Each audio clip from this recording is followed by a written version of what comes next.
Village food অর্থাৎ গ্রামে তৈরি খাবারগুলো কিন্তু অন্যরকম। এখানে ফুলকপি দিয়ে ইলিশ মাছের ঝোল করা হয়েছে। ইলিশ মাছগুলো খুব একটা বড় না, কিন্তু তারপরেও তো ইলিশ মাছ খেতে অন্য মাছের মাছ থেকে একটু সুস্বাদু হবে।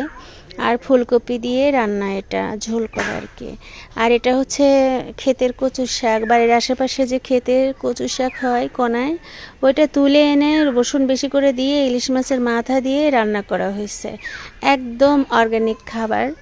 আর হচ্ছে দুইটা খাবারই কিন্তু সুন্দর। আর এটা হচ্ছে রুটি। আমি রুটি প্রতিদিন সকালে খাই।